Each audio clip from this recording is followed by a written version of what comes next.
Hey guys, it's Julian, and today I'm going to be talking to you about how to make alignment style hard melodic rave techno. Now before this video begins, I want to let you know you can grab the full samples, MIDI, presets, everything from this video that you just heard in the intro is available for just $5 on my Bandcamp at the top of the description. Definitely go grab that, it really helps support me. I also want to let you guys know I'm doing custom tutorials and ghost productions again. So if you're interested, send me an email. The email is right at the top of the description as well, with what style you want, as well as just kind of like what you're looking for. If you're looking for a custom tutorial, sort of like what you want to learn about. And if you're looking for a ghost production, what style you're looking for, and sort of the general vibe. And we can get started. Again, emails at the top of the description. Thank you so much for the support, guys. Really helps keep me going. And let's dive into the video. Alright, so first thing we've got up top is the kick and the bass.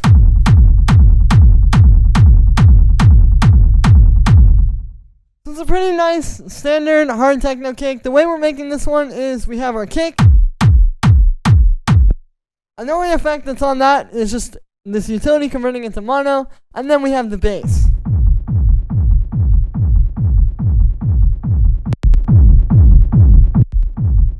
Which is a rumble. And the way this is working is it's basically like a pretty straightforward rumble kick, but there's a little bit more to it. There's one step that's a little bit different. So basically what's happening here is we have the kick just going, right? Just straight quarter notes, just like the kick up there. What we did a little bit differently this time is usually what you would do is you would have this like without a filter, and then you put the delay, and then maybe distort it or something like that, and then essentially then you would filter it. The difference here is that we filtered it right out of the gate. So it's low passing it, so you're getting just that. And I think it's these little kind of things that can make the bass a little bit different, right? Like this bass is going to be a little bit different from the one that you make in that other way, but overall it's all still going to be kind of the same vibe. So we've got that, and then it's going into this delay here, which you can ignore this rack. It's just a 16th note delay. Then we have some drum bus on it, which you can hear makes it a lot fatter. I've got a tiny bit of boom as well to bring out some low end. Then it's being sidechained to the main kick. And then finally I have this, which is just cutting at 20 hertz because we can't hear anything lower than 20 hertz. Human hearing just doesn't work below that point. So we're just cutting that out because even if you can't hear it, you can still have a lot of frequencies there that will essentially get in the way of your mastering and kind of like mess up the headroom in your track. So overall, this is just like a nice way to kind of clean that up. And then on the group here, the only processing that we have is just a little bit of saturation. So here's without it, and then with it. You can see it's largely the same kick without, right? Like it's really not actually adding too much, but that little like 5 or 10% that it's adding to the kick is a huge difference compared to what it sounds like before, right? Because it's already a really solid kick going into this. This isn't to fix anything. This is just adding that extra like fatness there. And that's how you want to approach this. I think if you're using the saturation just to make it fat, like you're starting with a kick that's really tiny and then the saturation is the way that you try to make it fat, it's not really going to work. But if you have something that's really fat and solid already, and then we're just using saturation to push it a little tiny bit more, that's really when you're going to make the best kicks. And yeah, then underneath that we have these rave loops.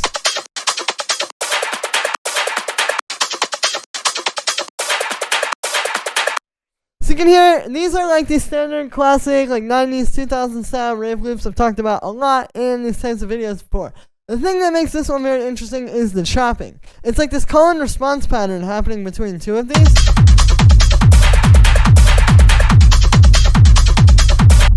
That makes it a very dynamic beat. And like if we play just the drums,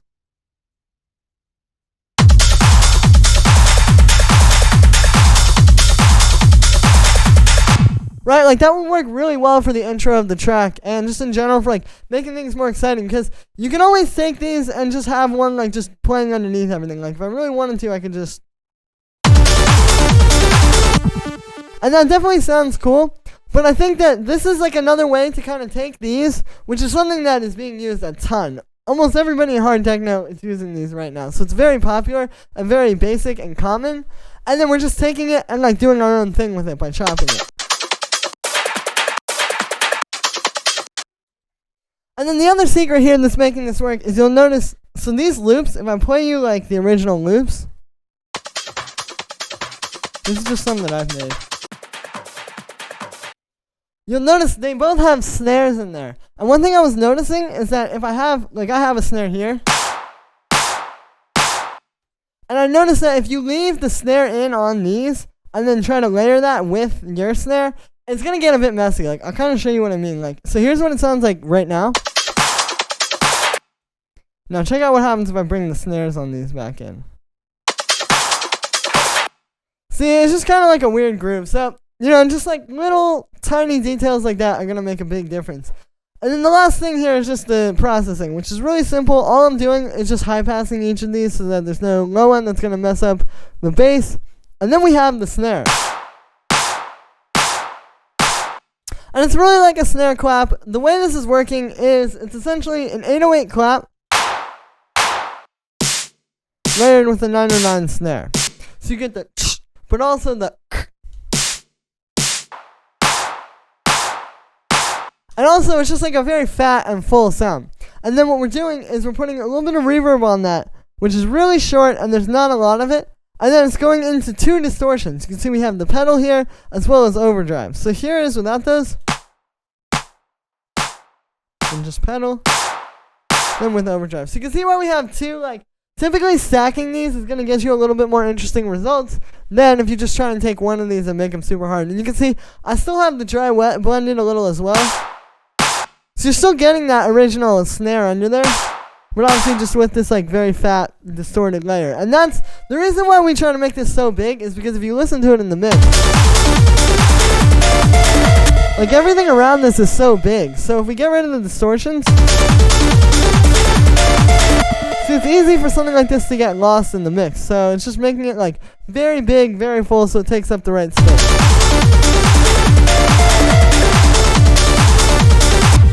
And then we have our hi-hats.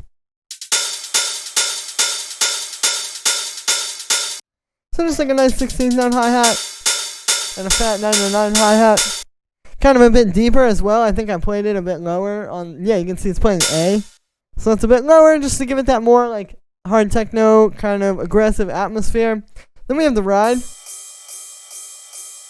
which is just a 909 ride, and then I have it going through my ultimate ride rack, which I've talked about on this channel before. I'm gonna link that video in the description. And yeah, then we have the main lead.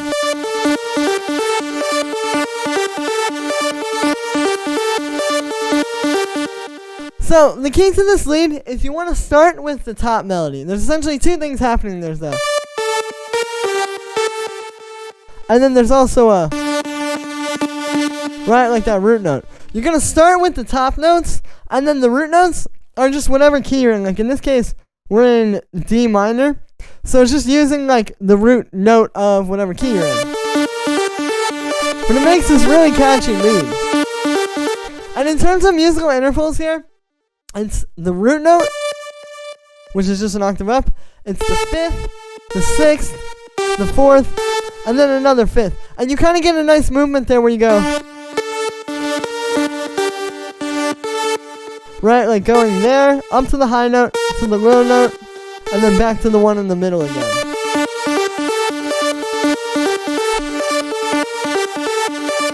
And then also that rhythm of the da-na-da-na-da-na-da-na-da-na. Like these are 8th notes, and then all 16th notes here. And then for the sound on this one, it's made using two very similar layers. So it's this wavetable, which is just a super detune. It's two saw waves going through the phase sync unison. You get that nice, like, super, almost like 90s sounding unison lead. But then we just have a really clean saw wave, which is important too, because you need that fatness. Like you can hear the really detuned one on its own doesn't really sound that good because it's a bit too thin. But if you use that as a layer with this really fat sounding saw wave, it fits a lot better. And then we have this flanger. This is a preset that I tweaked a little bit. Like I think I took the speed and turned it up a bit, set this delay time differently. And then also the phase is on 0 so that there's no weird stereo stuff. I'm distorting it a little bit. You can see that we're blending that with the dry signal. So here's without that. and then with it, just makes everything a lot fatter. I have an echo, this auto pin, which makes this bounce off of the kick, and then finally just a high pass filter. And then we have the second lead.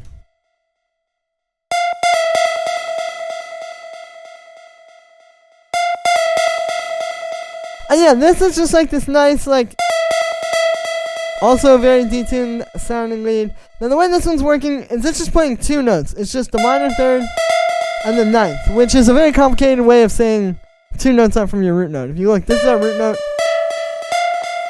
It's very simple notes there, but that's all we want. We just want something that's just coming in the middle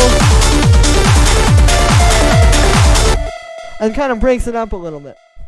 And then for the sound on this one, it's been using wavetable. So this is a square wave and a saw wave going into a low pass filter, which has a bit of an envelope on it.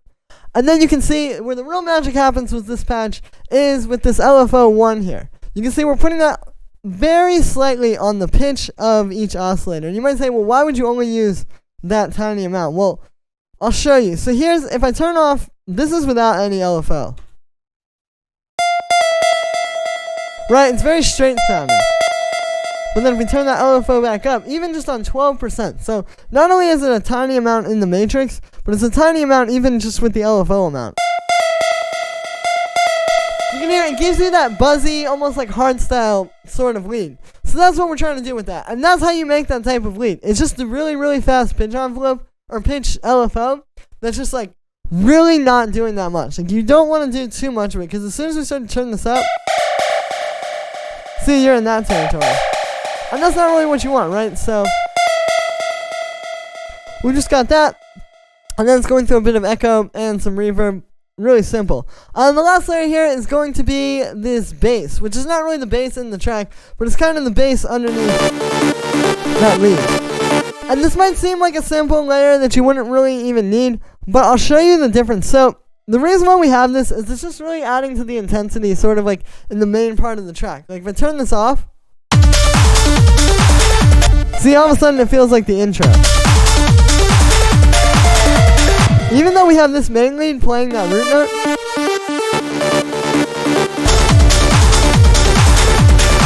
it just helps so much to have the da-da-da-da-da-da-da. And all it is it's just a root note, just playing 16th notes. You can see I shortened them so they're not all just touching each other. And then it's this wavetable patch, which is literally just a saw wave, and then the classic unison.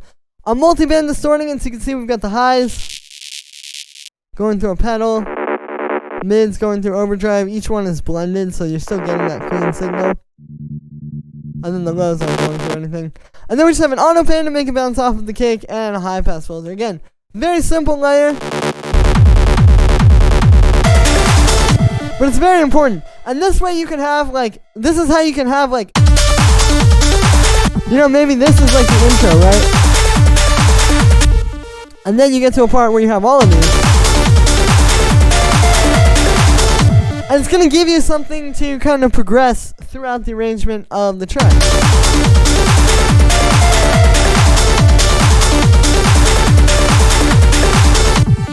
And yeah, so that's going to be it for this one, guys. I hope you enjoyed. As always, make sure to like this video as well as subscribe, and let me know what you think of this video in the comments. Like I said in the beginning, you can get this full project file, samples, MIDI, presets, literally everything that you see in this video is available right at the top of the description on my Bandcamp for just $5. Again, every sale really helps support me. I don't make a whole lot just off of YouTube, but with these sample packs and different things like this, I'm able to keep going and keep bringing you guys new videos every single day.